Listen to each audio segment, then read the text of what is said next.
IPL cricket మ్యాచ్లో అతి చిన్న వయసులో సెంచరీ కొట్టి రికార్డ్ సాధించాడు వైభవ్ సూర్యవంశీ. అసలు ఎవరి వైభవ్ సూర్యవంశీ ఇంత చిన్న వయసులో ఐపీఎల్లోకి ఎలా సెలెక్ట్ అయ్యాడు?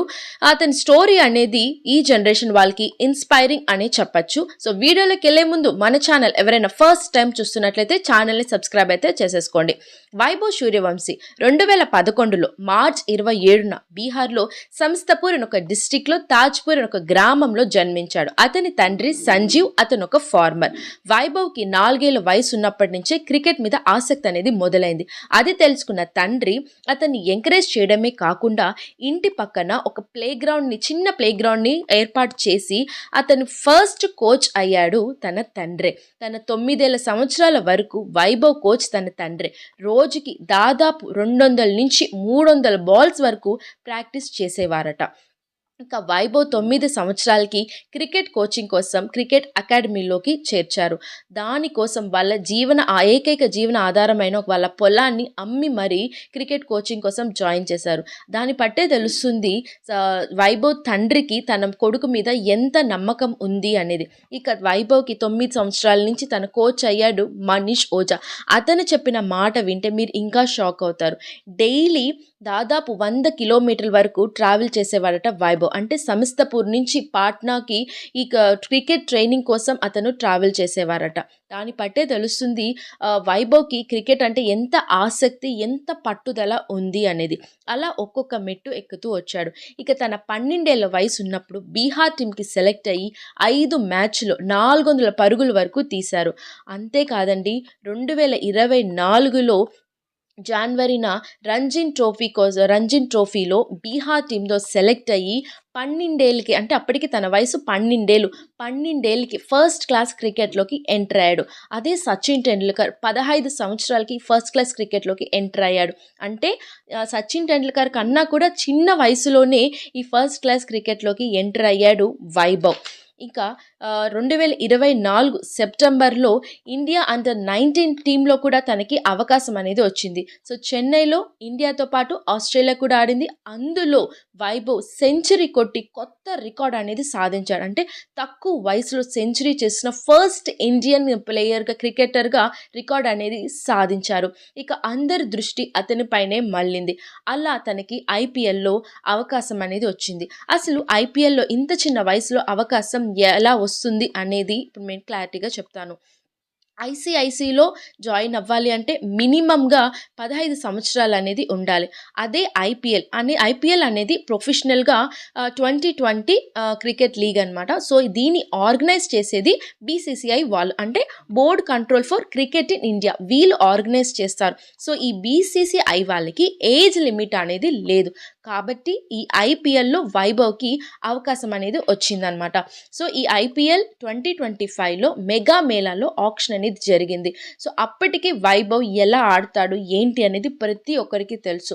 ఇంకా ఈ ఆక్షన్లో రాజస్థాన్ రాయల్స్ వారు 1,10,00,000 పెట్టి మరి వైభవ్ని కొన్నారు. అప్పుడే అందరూ షాక్ అయ్యారు. అంటే ఇంత చిన్న పిల్లవాడికి ఇంత, అంటే 1,10,00,000 వరకు పెట్టి ఎందుకు కొన్నారు అని తెలియని వాళ్ళు ఆసక్తి చూపించారు. తెలిసిన వారు ఇతను ఏదో ఒకటి సాధిస్తారు అని ఒక నమ్మకం అయితే పెట్టుకున్నారు. అప్పటి నుంచి అది కూడా ఒక రికార్డ్ అనే చెప్పచ్చు. అప్పటి నుంచే అతను యంగెస్ట్ కరోడ్పతి కూడా అయ్యారనమాట. ఒక ట్యాగ్ లైన్ కూడా వచ్చింది వైభవ్కి, యంగెస్ట్ కరోడ్పతి అని. ఇంకా వైరల్ అప్పటి నుంచి అయిపోయాడు. అప్పుడు ప్రెస్ వాళ్ళు అడిగిన క్వశ్చన్కి అతను చెప్పిన సమాధానం, నువ్వు ఆల్రెడీ సక్సెస్ అయిపోయావు కదా అని ప్రెస్ వాళ్ళు అడిగితే అతను ఏం చెప్పారంటే, నేను జస్ట్ ఇంకా ఐపీఎల్లో ఆడను కూడా లేదు, ఇది నా జస్ట్ స్టార్టింగ్ మాత్రమే, ఇంకా నేను అందులో వెళ్ళి ఆడాలి అని ఆ రోజు అతను చెప్పిన మాట. అలా ఐపీఎల్లో రాజస్థాన్ రాయల్స్ తరపున అతను అడుగు పెట్టినప్పటికీ 7 మ్యాచ్ల వరకు అతనికి అవకాశం అనేది రాలేదు. 7 మ్యాచ్ల తర్వాత రాజస్థాన్ రాయల్ కెప్టెన్స్ అయిన సంజు శాంసన్కి హెల్త్ ఇష్యూ అనేది వచ్చింది, బ్యాక్ పెయిన్ వల్ల.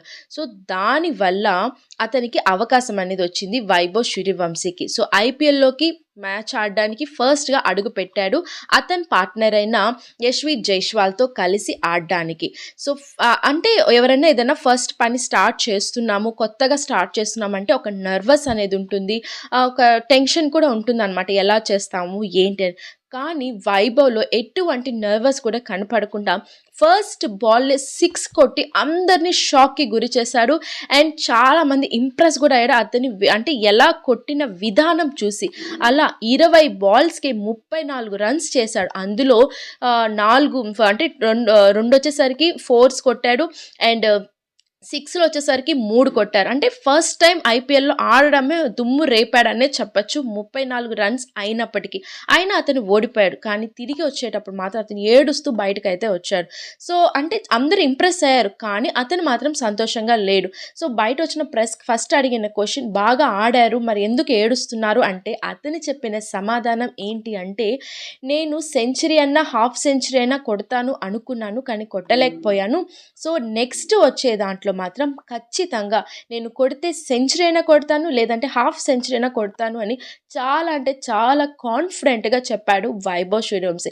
అక్కడే అర్థమవుతుంది అతనికి ఎంత కాన్ఫిడెన్స్ ఉంది అతని ఆట మీద అని. సో, అతను చెప్పినట్టే అతను చెప్పిన మాటని కూడా నిలబెట్టుకున్నాడు. నిన్న జరిగిన ఏప్రిల్ 28న జరిగిన మ్యాచ్ అనే చెప్పొచ్చు.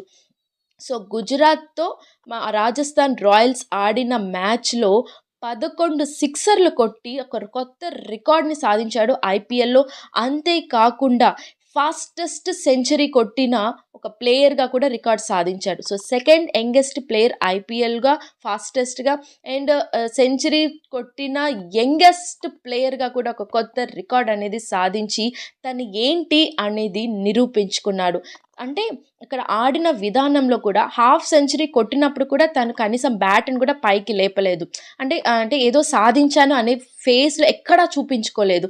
సెంచరీ కొట్టిన తర్వాత మాత్రమే తన బ్యాట్‌ని పైకి లేపాడు. అంటే తను లోపలికి అడుగు పెట్టేటప్పుడే తన టార్గెట్ అనేది పెట్టేసుకున్నాడు. ఈరోజు ఎలాగైనా సెంచరీ కొట్టాలి అని. సో, ఇంత చిన్న వయసులో ఇంత పెద్ద టార్గెట్ పెట్టుకొని అచీవ్ చేశారు అంటేనే చాలా అంటే చాలా గ్రేట్. ప్రతి ఒక్కరు ఇంప్రెస్ అయ్యాడు అతను చేసిన ఆట విధానం అనేది. సో, ఇది inspiring story of Vaibhav Suryavanshi.